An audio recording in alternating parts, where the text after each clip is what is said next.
Welcome back to tales by Anu. അപ്പോൾ എൻ്റെ channel ആദ്യമായിട്ട് കാണുന്ന ആൾക്കാരാണെങ്കിൽ സബ്സ്ക്രൈബ് ചെയ്യുക. ഇനി എൻ്റെ ചാനലിലെ വീഡിയോസ് കണ്ടിട്ട് സബ്സ്ക്രൈബ് ചെയ്യാത്ത ആൾക്കാരുണ്ടെങ്കിൽ അവർ വീണ്ടും ഒന്നുകൂടെ സബ്സ്ക്രൈബ് ചെയ്യുക. പിന്നെ നോർമലി കാണുന്ന ആൾക്കാരാണെങ്കിൽ ലൈക്ക്, ഷെയർ, കമൻറ്റ് അങ്ങനെ എന്തൊക്കെയാണല്ലോ അതൊക്കെ ചെയ്തു കേട്ടോ. ഓക്കെ, അപ്പോൾ ഇപ്പം കുറേ ആയി എൻ്റെ ശല്യമില്ലാത്തത്. അപ്പോൾ നിങ്ങൾ വിചാരിച്ചോ ഞാൻ നാട് വിട്ട് പോയിന്ന്? ഇല്ല, ഞാൻ കുറച്ച് തിരക്കായിരുന്നു. കോളേജിൽ പുതിയ ഫസ്റ്റ് ഇയേഴ്സ് സ്റ്റുഡൻസ് ഒക്കെ വന്നപ്പം അത്യാവശ്യം നല്ല പണിയായിരുന്നു. പിന്നെ അതിന് കൂടെ തന്നെ അത്യാവശ്യത്തെ മൂഡ് സ്വിങ്സും കൂടി ഉണ്ടായിരുന്നു.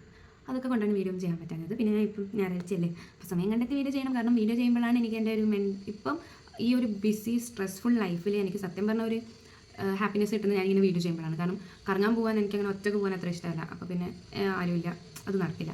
അപ്പോൾ എനിക്കൊരു ഹാപ്പിനെസ് കിട്ടണമെങ്കിൽ ഞാൻ ഈ ഒരു കാര്യം ചെയ്യണം. അപ്പോൾ ഞാൻ വിചാരിച്ചു ഓക്കെ സൺഡേ ആവട്ടെ, സൺഡേ ആകുമ്പോൾ നമുക്ക് ചെയ്യാം. അപ്പോൾ ഞാൻ വിചാരിച്ചു ഓക്കെ ആദ്യം കുക്കിംഗ് വീഡിയോ എന്തെങ്കിലും ചെയ്യാമെന്ന് ഞാൻ വിചാരിച്ചത്. സൺഡേ ആണല്ലോ, അപ്പോൾ എന്തെങ്കിലും ഉണ്ടാക്കുമ്പോൾ ആ വീഡിയോ എടുത്തിട്ട് പോസ്റ്റ് ചെയ്യാം. പക്ഷേ ഇന്ന് രാവിലെ എണീറ്റാൽ എനിക്ക് കുക്ക് ചെയ്യാനൊരു മൂഡില്ല. പക്ഷേ എന്തെങ്കിലും വാങ്ങാൻ ഓർഡർ ചെയ്യാനൊരു മൂഡാണ്.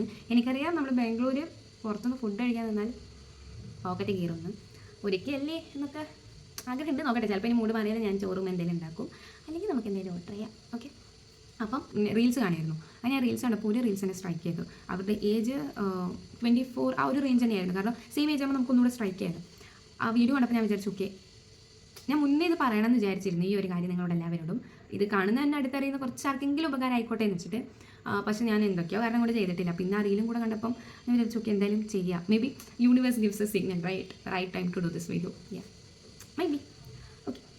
വീഡിയോ ഒന്നുമല്ല, നമ്മൾ ഒരുപാട് കേസസ് കാണുന്നുണ്ട് ചെറിയ ഏജിൽ തന്നെ. അതായത് ഒരു 30s ഒക്കെ ആകുമ്പോൾ തന്നെ 30s ആൾക്കാർക്ക് അറ്റാക്ക്, കാർഡിയക് അറസ്റ്റ്, അങ്ങനെ ഹാർട്ട് റിലേറ്റഡ് ഡിസീസ് വന്ന് മരിക്കുന്നത്, സ്ട്രോക്ക്, പിന്നെ ഈവൻ ക്യാൻസർ. ഓക്കെ, ഇപ്പോഴത്തെ ഒരു ഭയങ്കര ഹിറ്റായിട്ടുള്ള ഒരു ഡിസീസാണ്, especially people who are working abroad. അപ്പം ഇപ്പം UK അവിടെയാണ് ജെൻസി കുട്ടികളെല്ലാവരും പോകുന്നതെങ്കിലും അവിടെ അങ്ങനെ നമ്മൾ ഇഷ്യൂസ് കേട്ട് വരുന്നതേ ഉള്ളൂ. പക്ഷേ നമ്മളിപ്പം ഏറ്റവും കൂടുതൽ കേൾക്കുന്നത് ഈ അറബ് കൺട്രീസ് പോകുന്ന ആൾക്കാരെ കുറിച്ചിട്ടാണ്. UAE ഗൾഫ് പോകുകയെന്ന് വെച്ചാൽ നമ്മുടെ നാട്ടിലൊരു എന്താ പറയുക, നാട്ടിൽ പൈസ ഇല്ല, കടണ്ട്, നേരെ ഗൾഫിലേക്ക്. റൈറ്റ്, എല്ലാവരും ഇവിടെ ഉണ്ടല്ലോ. അപ്പം അതൊരു ട്രെൻഡാണ്. അല്ല, അത് ട്രെൻഡല്ല, വേറെ നമുക്ക് വഴിയില്ല. അവിടെ പോയാലേ കുറച്ചും കൂടെ സാലറി കിട്ടുള്ളൂ. ശരി, അപ്പോൾ നമ്മളിപ്പം പക്ഷേ ഈ ഒരു ഇതിൽ കാണുന്ന ഏറ്റവും കൂടുതൽ അവർക്ക് എഫക്റ്റ് ചെയ്യുന്ന ഒരു ഡിസീസാണ് ഈ ഹാർട്ട് റിലേറ്റഡ് ഇഷ്യൂസ്, പിന്നെ stroke and cancer is upcoming. Okay, അപ്പോൾ ഞാൻ കണ്ട റീലുമായിട്ട് ഞാൻ കണക്ട് ചെയ്ത് തരാം. റീലിൽ നമുക്കിപ്പം സൈഡിൽ വെക്കാം, നിങ്ങൾ ഓർമ്മിക്കണം കേട്ടോ. അപ്പം ഇവർ പറയുന്ന റീസൺസ് എന്താ? ഈ റീസൺ അല്ല എന്നല്ല ഞാൻ പറയുന്നത്, എല്ലാ റീസണാണ്. ഇതൊക്കെ ആവാം എന്നാണ് നമ്മൾ പറയുന്നത്. അപ്പം ഈ ഡിസീസിൽ നമ്മൾ എന്തെല്ലാം പറയുന്നത്, ലൈഫ് സ്റ്റൈൽ ഡിസീസ് ആകുമ്പോൾ ഫുഡ് ഹാബിറ്റ്സ്, പിന്നെ അവരെ life style issues, drinking, smoking, excessive exercise, ഇതൊക്കെയാണ് നമ്മൾ കേട്ട് വരുന്ന റീസൺസ്. ഇതൊന്നും റീസൺസ് അല്ല എന്നല്ല, ഇതൊക്കെ റീസൺസ് ആണ്. പ്ലസ് ഇതിൻ്റെ കൂടെ എല്ലാവരും പറയുന്നത് ഡിപ്രഷൻ, ആൻസൈറ്റി, സ്ട്രെസ്, ഈ മൂന്നും കൂടെ സൈക്കോളജിക്കലി എല്ലാവരും ഇപ്പോൾ പറയാൻ തുടങ്ങിയിട്ടുണ്ട്. പക്ഷേ ഇതിൻ്റെയൊക്കെ ബേസ് ആയിട്ടുള്ളൊരു കാര്യമുണ്ട്, അത് നമ്മൾ എല്ലാവരും ഇഗ്നോർ ചെയ്യുന്ന ഒരു ഫാക്റ്റാണ്. ഓക്കെ, അപ്പം അതെന്താണെന്ന് വെച്ചാലൊന്നുമല്ല, നമ്മൾ ഇമോഷൻസിനെ കൺട്രോൾ ചെയ്യുന്നത്. ഓക്കെ, സ്ട്രെസ് വരുന്നുണ്ട്, ആൻസൈറ്റി വരുന്നുണ്ട്, ഡിപ്രഷൻ വരുന്നുണ്ട്, one of the reason for all these disease. ശരി, ഈവൻ ക്യാൻസർ ഓൾസോ. ഓക്കെ, അതേപോലെ തന്നെയാണ് ഈ ഇമോഷൻ കൺട്രോൾ ചെയ്യുന്നത്. ഓക്കെ, ഇമോഷൻ കൺട്രോൾ ചെയ്യാന്ന് വെച്ചാൽ നമ്മളിപ്പോൾ നമുക്കൊരു ഹാപ്പിനെസ് വന്നാൽ നമ്മളാരും അങ്ങനെ കൺട്രോൾ ചെയ്യാൻ പോകുന്നില്ല. നമ്മൾ മനസ്സിൽ സന്തോഷമാണ് വരുന്നത്, പിന്നെ അതൊരു പോസിറ്റീവ് കാര്യമാണ്. അപ്പോൾ അത് നമ്മൾ എക്സ്പ്രസ് ചെയ്തില്ലെങ്കിൽ നമ്മൾ ഉള്ളിൽ നമ്മൾ ഹാപ്പി ആണല്ലോ, അപ്പോൾ അതുകൊണ്ട് വലിയ സൈഡ് എഫക്ട്സ് വരാൻ പോകുന്നില്ല. ബട്ട് നമുക്ക് സങ്കടം വന്നാൽ നമ്മൾ എന്താ ചെയ്യുക? നമ്മൾ ഗേൾസ് ഒബ്വിയസ്ലി നമ്മൾ എന്താ ചെയ്യുക? നമുക്ക് സങ്കടം വന്നാൽ നമ്മളത് കരഞ്ഞങ്ങോട്ട് തീർക്കും. കരച്ചിലെന്ന് വെച്ചാൽ ഒടുക്കത്തെ കരച്ചിൽ വരിക്കും ചിലപ്പോൾ, ഡിപ്പെൻസ് അപ്പോൾ സിറ്റുവേഷൻ. ഇനിയിപ്പോൾ ചിലപ്പോൾ ഞാനിപ്പോൾ എന്നെ ടീച്ചർ ഇന്ന് ചീത്ത പറഞ്ഞല്ലോ എന്ന് ആലോചിച്ച് കരയാൻ തുടങ്ങിയിട്ട് കരഞ്ഞ് അവൻ എനിക്കത് വാങ്ങിച്ചു തന്നില്ലല്ലോ എന്ന് ആലോചിച്ച് കരഞ്ഞ് പണ്ട് ഞാൻ അമ്മേനോട് അത് ചോദിച്ചപ്പോൾ അമ്മ എന്നെ അടിച്ചില്ലേ എന്ന് വരെ എത്തി.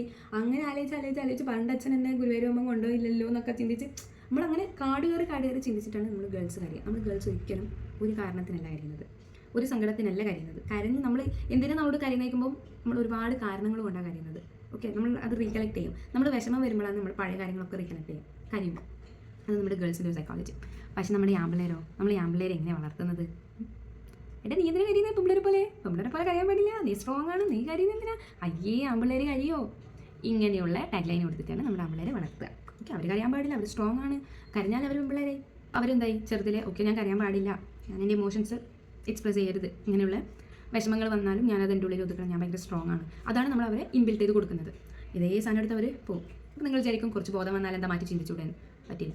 നമ്മുടെ ഉള്ളിൽ വന്ന സാധനം ചില കാര്യങ്ങളൊക്കെ ഇങ്ങനെ നിൽക്കും. ഇപ്പോൾ ഒരു എക്സാമ്പിൾ പറഞ്ഞാൽ ഈ ആനക്കുട്ടീനെ കിട്ടി വലിയ ആന. ആ ഒരു ട്രെയിനിങ് പീരീഡിൽ അവർ ആദ്യം ചെയ്യുന്നത് വെച്ചാൽ ഈ ചരടല്ല കയറ് ആനയുടെ കാലിൽ കെട്ടിയിട്ട് എവിടെയെങ്കിലും നോർമലി കെട്ടി വെക്കും, അല്ലാതെ ഓടി പോകുമല്ലോ. കുട്ടി ഞാൻ ഒരുപാട് ട്രൈ ചെയ്യും അത് പൊട്ടിച്ച് പോകാൻ വേണ്ടിയിട്ട്, പറ്റുകയില്ല. അങ്ങനെ ആന പിന്നെ മെല്ലെ കുറേ ട്രൈ കഴിഞ്ഞ് എന്തായാലും നടക്കില്ല എന്ന് കഴിഞ്ഞാൽ ആന അത് ഒഴിവാക്കും. എനിക്ക് തോന്നുന്നു ഭയങ്കര ബുദ്ധിയുള്ളൊരു ജീവിയാണല്ലോ ആന. ഈ ആന ഇത് ഒഴിവാക്കും. ഇത്രയും ബുദ്ധിയുള്ളൊരു ജീവിയാണ് നമ്മൾ പറ്റിക്കുന്നത്.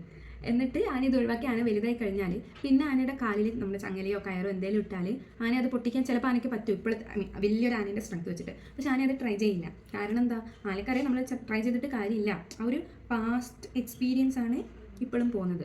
അതേപോലെ തന്നെയാണ് നമ്മുടെ ഹ്യൂമൻസിൻ്റെ മൈൻഡിൽ. ഓക്കെ, പണ്ടേ നമ്മൾ പറഞ്ഞ ഉള്ളിൽ കൊടുത്ത ചില കാര്യങ്ങൾ അങ്ങനെ നിൽക്കും. അപ്പോൾ എന്തായി, ഇവരൊന്നും ഇമോഷൻസ് എക്സ്പ്രസ് ചെയ്യില്ല. എസ്പെഷ്യലി പുറത്ത് നിൽക്കുന്ന ആൾക്കാർ. അവർക്ക് എക്സ്പ്രസ് ചെയ്യാൻ ഒന്നാമത് സമയമില്ല. അവരൊരു വർക്ക് ഷിഫ്റ്റ് എന്ന് വെച്ചാൽ ഒരു 8 മുതൽ 10 മണിക്കൂർ വരെ വർക്ക് കഴിഞ്ഞു. അവർ വർക്കൊക്കെ കഴിഞ്ഞ് അവർക്ക് റൂമിൽ വന്ന് ഒന്ന് ബാത്റൂമിൽ പോയി കറിയാന്ന് വെച്ചാലും പറ്റില്ല. ഒരു 5-6 ആൾ ഒരുമിച്ച് നിൽക്കുന്ന റൂമായിരിക്കും.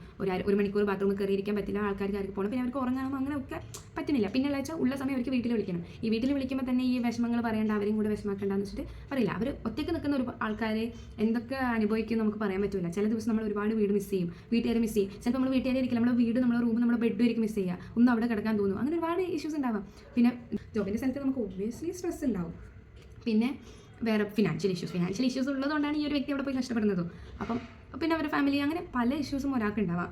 ഇതൊക്കെ എക്സ്പ്രസ് ചെയ്യാൻ പറ്റില്ലല്ലോ. സമയമില്ല എക്സ്പ്രസ് ചെയ്യാൻ സമയം ഉണ്ടെങ്കിൽ എക്സ്പ്രസ് ചെയ്യാൻ പറ്റില്ല. We are strong, we are boys. ആ ഒരു ആറ്റിറ്റ്യൂഡ് ഉണ്ട്. അങ്ങനെ ഇവരിതിങ്ങനെ ഉള്ളിൽ വെക്കും. കരയാതെ കരച്ചിലൊക്കെ പിടിച്ച് നിൽക്കും.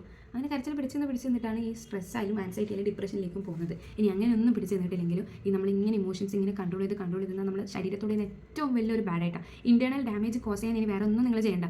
എന്താ പറയുക, പുറത്തുള്ള ജങ്ക് ഫുഡ് കഴിക്കേണ്ട, പച്ചക്കറി മാത്രമല്ലേ, അങ്ങനത്തെ പ്രോട്ടീനായിട്ടുള്ള മാത്രം നിങ്ങൾ കഴിച്ചോ, വെള്ളം 3 ലിറ്റർ 5 ലിറ്റർ വെള്ളം കുടിച്ചോ. അതെല്ലാം ചെയ്തിട്ട് നിങ്ങൾ ഇങ്ങനെ ഇമോഷൻ കൺട്രോൾ ചെയ്തിട്ട് ജീവിക്കുന്നെങ്കിൽ ഒരു കാര്യമില്ല, മൊത്തം പോകും. ഓക്കെ, ഇൻറ്റേർണലി ഇതിലും നല്ലൊരു ഡിസ്ട്രക്ഷൻ വേറെ ചെയ്യാനില്ല. ഞാൻ ഒരു റീല് പറഞ്ഞില്ലേ നേരത്തെ, ആ റീലും സെയിം സാധനം പറയുന്നത്. 24 വയസ്സാ മറ്റുള്ളൂ, ആൾക്ക് ക്യാൻസർ വന്നു. പക്ഷേ ആൾ ഭയങ്കര ഹെൽത്തി ആയിട്ട് ഫുഡ് കഴിക്കുന്ന ഒരാളാണ്. വേറെ അങ്ങനത്തെ ഒന്നുമില്ല, ലൈക്ക് ഡ്രിങ്കിങ് സ്മോക്കിംഗ് അങ്ങനത്തെ ഒരു ദുശ്ശീലമില്ല, ഒന്നുമില്ലാത്തൊരു ആളാണ്. ഓക്കെ, 24 വയസ്സെന്ന് പറയുമ്പോൾ ചെറിയ ചെക്കനല്ലേ. ഇയാൾക്ക് ഡിറ്റക്ട് ചെയ്തത് ക്യാൻസറാണ്. പക്ഷേ ഇയാളൊരു നേച്ചർ എന്ന് വെച്ചാൽ ഒരു ഇമോഷനും ഇയാൾ എക്സ്പ്രസ് ചെയ്യില്ല. അപ്പോൾ ഇയാൾ തന്നെ പറയാണ്, നമ്മൾ അത്രയും ഇമോഷൻസ് അയാൾക്ക് വന്നത് അതാണ്. ഈ ഇമോഷൻ ഇങ്ങനെ ഉൾക്കൊണ്ട് ഉള്ളിലെ പ്രശ്നങ്ങൾ കൊണ്ടാണ് സെൽസിന് സ്ട്രെസ് വന്നു. അവരുടെ ഡിസ്റപ്ഷൻ, അങ്ങനെയുള്ള പ്രശ്നങ്ങൾ, ഉള്ളിലെ ഇൻറ്റേർണൽ കോൺഫ്ലിക്റ്റ് കൊണ്ടാണ് ആൾക്ക് ക്യാൻസർ വന്നത്. വേറെ ഒരു പ്രശ്നം കൊണ്ടല്ല, ഇമോഷൻ എക്സ്പ്രസ് ചെയ്യാതെ കൺട്രോൾ ചെയ്ത് വെച്ച്, അതുകൊണ്ടാണ് ആ വ്യക്തിക്ക് ക്യാൻസർ വന്നത്. അപ്പം ആ റീൽ കണ്ടപ്പോൾ ഞാൻ പറഞ്ഞില്ലേ, ഇപ്പോൾ തന്നെയാണ് ഇത് ചെയ്യേണ്ടത്. അപ്പം നിങ്ങൾക്ക് നിങ്ങളുടെ family, friends, cousins, husband, father, ആരെയും അങ്കിൾ, ആണ്ട് ആരെയും എബ്രോഡൊക്കെ വർക്ക് ചെയ്യുക, എബ്രോഡ് നല്ല നാട്ടിലായാലും പറ്റെങ്കിൽ ഈ വീഡിയോ ഷെയർ ചെയ്യുക. നിങ്ങൾക്ക് എൻ്റെ വീഡിയോ ഷെയർ ചെയ്യാൻ താല്പര്യമില്ലെങ്കിൽ നിങ്ങൾ പറഞ്ഞു കൊടുത്താലും മതി. കരയാൻ വന്നാൽ കരയണം. ഓക്കെ, അതിന് പാണി പെണ്ണെന്നൊന്നുമില്ല. ഞാൻ എൻ്റെ ഹസ്ബൻഡിനോടായാലും പറയുന്നത്, എനിക്ക് കരയാൻ വന്നാൽ നീ കരഞ്ഞു, എൻ്റെ മുന്നിൽ കരഞ്ഞെന്ന് വെച്ചാൽ ഞാൻ അവനെ ജഡ്ജ് ചെയ്യാൻ പോകുമോ? ഇല്ല. എനിക്ക് കരച്ചിലൊന്നും ഞാൻ കരയുണ്ടാവും. ഞാൻ ചിലപ്പോൾ അവൻ്റെ മുന്നിലായാലും കരയുണ്ട്, ആരുടെ മുന്നിലായാലും കരയില്ല. നമ്മൾ പെൺപിള്ളേർക്ക് അത്ര വലിയ പ്രശ്നമില്ല. കാരണം പെൺകുട്ടികൾ കരയുമ്പോൾ എന്താ പറയുക, അയ്യോ പാവ അവർക്ക് എന്ത് സങ്കടമായി എന്നറിയോ. ആമ്പിളേർ കരയുമ്പോഴോ അവനെന്ത് പെണ്ണിനെ പോലെ കരയുന്നത്. ഇതാണ് നമ്മുടെ ആറ്റിറ്റ്യൂഡ്. അത് മാറണം. അവർക്കും ഇതേപോലെ തന്നെയാണ് ഇമോഷൻസ് ഉള്ളത്. വിഷമം നമ്മളടിച്ചാലും വേദന വരും, അവരടിച്ചാലും വേദന വരും. സ്കിന്നിൽ കുറച്ചുകൂടെ മസിൽ അവർക്ക് ഉണ്ടാവുമായിരിക്കും. പക്ഷേ ഇമോഷൻ എന്ന് പറയുന്ന സാധനം സെയിം ആണ്. ഫിസിക്കൽ ബിൽഡല്ല ഇവിടെ നമ്മൾ നോക്കുന്നത്, നമ്മൾ ഇമോഷനാണ് നോക്കുന്നത്. ഒരുപാട് മെൻ്റൽ സ്റ്റെബിലിറ്റി ഇസ് ഡിഫറെൻറ്റ്. ഞാൻ ചില പെൺകുട്ടികൾ തന്നെ ഉണ്ടാവും ഭയങ്കര സ്ട്രോങ് ആയി നിൽക്കാൻ പറ്റുന്നത്, ചില പെൺകുട്ടികൾക്ക് പറ്റില്ല. അതേപോലെ തന്നെ ചില ആൺകുട്ടികൾ ഭയങ്കര സ്ട്രോങ് ആയിരിക്കും, ചില ആൺകുട്ടികൾ ഭയങ്കര സ്ട്രോങ് ആയിരിക്കില്ല. ഏറ്റവും പെർട്ടിക്കുലർ. പിന്നെ വേറെ ഒന്നുമല്ല, നമ്മുടെ സൈക്കോളജി എന്ന് പറഞ്ഞാൽ ഇന്ന് ഇങ്ങനെയാണെന്ന് വെച്ചാൽ നാളെ നമ്മൾ അങ്ങനെ ആവണമെന്നില്ല. ഈ ഒരു മൊമെൻറ്റിൽ ഞാൻ ഹാപ്പി ആയിരിക്കും, ഒരു സെക്കൻഡ് കഴിഞ്ഞാൽ ഞാൻ സാഡ് ആവാം. ഓക്കെ, എന്താ പറയുക, അത് വെച്ചിട്ട് ജഡ്ജ് ചെയ്ത്. അപ്പോൾ നിങ്ങൾ ഈ വീഡിയോ ഷെയർ ചെയ്ത് കൊടുത്തിട്ട് പറയാം, ഇമോഷൻ വന്നാൽ അത് എക്സ്പ്രസ് ചെയ്യും. കരയാൻ വന്നാൽ കരി. ഇപ്പോൾ ദേഷ്യം വന്നാൽ തന്നെ നമ്മളൊന്നുമില്ലെങ്കിൽ നമ്മുടെ ചുമരിനെങ്കിൽ ഇങ്ങനെ കുത്തി തീർക്കും.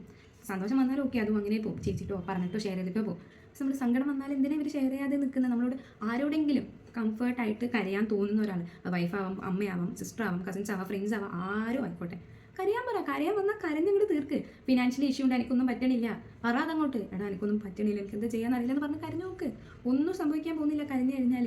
വേറൊരു കാര്യം ഞാൻ പറഞ്ഞു, ഞാൻ അനലൈസ് ചെയ്തൊരു കാര്യമാണ്. അത് ശരിയാണോ തെറ്റാണോ എന്നറിയാൻ സയൻറ്റിഫിക് ആയിട്ടുള്ള പ്രൂഫൊന്നുമില്ല. പക്ഷേ ഞാൻ കുറച്ച് അനലൈസ് ചെയ്തപ്പോൾ എനിക്ക് ഫീൽ ചെയ്തൊരു കാര്യമാണ്. നിങ്ങൾക്ക് റിലേറ്റ് ചെയ്യാൻ പറ്റുമെങ്കിൽ റിലേറ്റ് ചെയ്യുക, അല്ലെങ്കിൽ ഇഗ്നോർ ചെയ്യുക.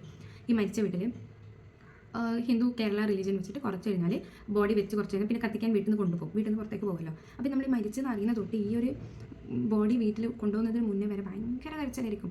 അത് വേറെ ഒന്നല്ല, നമുക്ക് അത്രയും പ്രിയപ്പെട്ട ഒരാൾ നമ്മുടെ കൂടെ ഇല്ല എന്നുള്ള റിയലൈസേഷനുള്ള വിഷമം കൊണ്ട് നമ്മൾ കരയാണ്. അങ്ങനെ കരഞ്ഞ് പിന്നെ ഈ കാല് പിടിക്കുന്ന പരിപാടി, പിന്നെ നമുക്ക് ഈ മാല ഇട്ടുകൊടുക്കുന്ന പരിപാടിയൊക്കെ ഉണ്ടല്ലോ. ആ സമയത്ത് നമ്മളിങ്ങനെ സത്യം അത്ര കരയും, നമുക്ക് അത്ര വിഷമമായിരിക്കും. നമ്മളങ്ങനെ കരഞ്ഞ് ഈ ബോഡി പോകുന്നൊരു മൊമെൻറ്റ് ചില സമയം നമ്മുടെ ഹാർട്ട് കൂടെ അവർ കൊണ്ടുവന്ന പോലെ തന്നെ നമുക്ക് തോന്നുക. അപ്പോൾ നമ്മൾ അങ്ങനെ കരഞ്ഞ് കഴിഞ്ഞ് ഈ ഒരു ബോഡി പോകുമ്പോൾ തന്നെ നമുക്കൊരു എനർജിയും കൂടെ പോകും. പിന്നെ മാത്രമേ നമ്മളങ്ങനെ കരഞ്ഞ് ഉണ്ടാവില്ല കരയാൻ. അപ്പോൾ അത് കഴിഞ്ഞിട്ട് നമ്മളിങ്ങനെ ഇങ്ങനെ ഒരു സാധനം വന്നിട്ട് നമ്മൾ ഈ എന്താ പറയുക, നമ്മൾ എച്ച് ആക്സസില്ലേ, ഈ എച്ച് ആക്സസ് പോലെ നമ്മൾ ഒരു പ്ലെയിൻ സീറോയിലെത്തും. നമ്മൾ അത്രയും ഇമോഷൻസ് അത്രയും നമ്മൾ അവിടെ പോർ ഔട്ട് ചെയ്ത് കഴിഞ്ഞിട്ടുണ്ടാവും. അത് കഴിഞ്ഞ് കഴിഞ്ഞാൽ ഒരു ബോഡി പോയി കുറച്ച് കഴിയുമ്പോൾ നിങ്ങൾ ശ്രദ്ധിച്ച് മരിച്ച വീട്ടിൽ ഒന്നുകൂടെ ഒന്ന് കാമാവും. പിന്നെ അധികം കരച്ചിൽ നമ്മൾ കേൾക്കില്ല, എല്ലാവരും ഒന്നുകൂടെ റിലാക്സ്ഡ് ആവും. അവർ മുഖത്തൊരു മാറ്റം വരും. 10 വരെ കരഞ്ഞുകൊണ്ടിരുന്ന ഒരാളുടെ ഞാൻ റിയൽ ആയിട്ട് എൻ്റെ ലൈഫിൽ ഞാൻ എക്സ്പീരിയൻസ് ചെയ്തിട്ടുള്ള കാര്യമാണിത്. ഞാൻ വേറെ ആൾക്കാരുടെ ഫേസിലും കണ്ട് മനസ്സിലാക്കിയതാണ്. സയൻറ്റിഫിക് ബേസിസ് ഒന്നും ഇല്ല കേട്ടോ, എൻ്റെ മാത്രം തോട്ടാണ്. നിങ്ങൾക്ക് റിലേറ്റ് ചെയ്യാൻ പറ്റിയില്ല ഇഗ്നോർ ചെയ്തോ, അല്ല കണക്ട് ചെയ്യാൻ പറ്റിയിട്ടുണ്ടെങ്കിൽ ഓക്കെ. അപ്പം അതാ നമ്മൾ കരഞ്ഞു കഴിഞ്ഞാൽ സത്യം പറഞ്ഞാൽ നമുക്ക് ബോഡിക്ക് ഗുണമുണ്ട്. നമ്മുടെ ഇമോഷൻസ് കഴിഞ്ഞ് കഴിഞ്ഞാൽ നമ്മളൊരു സാച്ചുറേഷൻ ലെവലിൽ എത്തുകയാണ്. ഓക്കെ, പിന്നെ അത് കഴിഞ്ഞിട്ട് നമുക്ക് ഹാപ്പിനെസ് ആയാലും ഇതായാലും നമുക്ക് പിന്നെ ബാലൻസ് ചെയ്ത് പോകാം. പക്ഷെ നമ്മൾ ഈ കരയുന്നതുകൊണ്ട് ഉദ്ദേശിക്കുന്നത് നമ്മുടെ ഇമോഷൻസിനെ പോൾ ഔട്ട് ചെയ്യുക. അതുകൊണ്ടാണ് ഈ വൺ ഓഫ് ദ റീസൺ, ഇത് ഉള്ളിൽ വെച്ചിട്ടാണ് one of the reason. Okay, ഈ അറ്റാക്ക് റിലേറ്റഡ് ഇഷ്യൂസ് ആണെങ്കിലും സ്ട്രോക്ക് റിലേറ്റഡ് ഇഷ്യൂസ് ആണെങ്കിലും even now cancer related issues ആണെങ്കിലും ഈ എസ്പെഷ്യലി ദൂരെ നിൽക്കുന്ന ഒരാൾക്ക്, കാരണം വീട്ടിൽ നിൽക്കുന്ന ഒരാൾക്ക് മൈൻഡ് മാറ്റാൻ ഒരുപാട് കാരണങ്ങളുണ്ട്. സങ്കടം വന്നു കഴിഞ്ഞാൽ ഇപ്പം വീട്ടിൽ മക്കളൊക്കെ ഉണ്ടെങ്കിൽ ആ പിള്ളേരെ ചിരിയും കളിയൊക്കെ കാണുമ്പോൾ നമ്മളൊന്നുകൂടെ കാമൻ ക്വയറ്റാവും. പക്ഷേ ഒറ്റക്ക് നിൽക്കുന്ന ആൾക്ക് ഇങ്ങനത്തെ ഒരു സോഴ്സും ഇല്ല. പിന്നെ അവിടുത്തെ ക്ലൈമറ്റ് ആണെങ്കിലും ചൂട്, കേരളത്തിൽ നിന്ന് പോയ ഒരാളാണ്, അവരുടെ ബോഡി അഡാപ്റ്റ് ചെയ്യുന്നുണ്ടാവും ശരിയാണ്, പക്ഷേ അവരുടെ മൈൻഡും അതേപോലെ അഡാപ്റ്റ് ചെയ്യണമെന്നില്ല. ഇപ്പം ഞാൻ നാട്ടിലാണെങ്കിൽ അവരെ ഒരിക്കൽ ചിന്തിക്കാത്ത ഉണ്ടാവില്ല. അവിടുത്തെ ഇന്നലെ 52 ഡിഗ്രി ആയിരുന്നു, 52 ഡിഗ്രി ആയിരുന്നു അവിടുത്തെ ചൂട്. ആ സമയം ആരെങ്കിലും ചിന്തിക്കും ഷോ നാട്ടിലാണെങ്കിൽ ഇപ്പോൾ മഴയും. അപ്പം അതാ പറഞ്ഞത്, ബോഡി അഡാപ്റ്റ് ചെയ്യുന്നുണ്ടാവാം, പക്ഷെ നമ്മുടെ മനസ്സും കൂടി അഡാപ്റ്റ് ചെയ്യണം.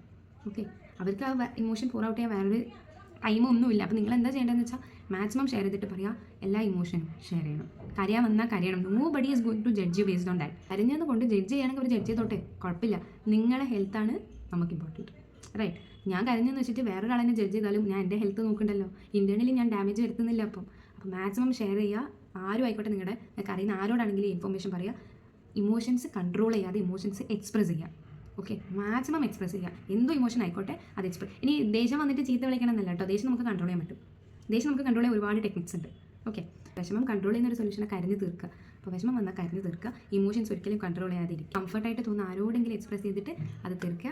എന്ന് വെച്ചാൽ പബ്ലിക്കിൽ പോയി ആർത്ത് വിളിച്ച് കരയണമെന്നല്ല, നമുക്കറിയുന്ന കാര്യമല്ലേ. നമുക്ക് എവിടെയൊക്കെ എന്തൊക്കെ ചെയ്യണമെന്ന് നമുക്കറിയാം, വീണു. അപ്പം അതൊക്കെ അനുസരിച്ചിട്ട് ചെയ്യുക. ഇമോഷൻ കൺട്രോൾ ചെയ്ത് ഉള്ളിൽ ഇങ്ങനെ പിടിച്ച് നിൽക്കണ്ട, എക്സ്പ്രസ്. അപ്പോൾ ഇന്ന് എന്തൊക്കെയോ വളവളാന്ന് പറഞ്ഞിട്ടുണ്ട്. ഞാൻ ഒരു ടിപ്പ് പറയണമെന്ന് വിചാരിച്ചിരുന്നു, പക്ഷേ വീഡിയോ ഓവറായി. പിന്നെ ഇപ്പോൾ അടുത്ത എന്തെങ്കിലും വീഡിയോ ചെയ്യുമ്പം ഞാനൊരു ഹെൽത്ത് റിലേറ്റഡ് ടിപ്പ് പറയാം കേട്ടോ. ഓക്കെ, അപ്പോൾ അത്രേ പറയാനുള്ളൂ. Bye bye. Take care of your health, physical health as well as mental health. Bye bye.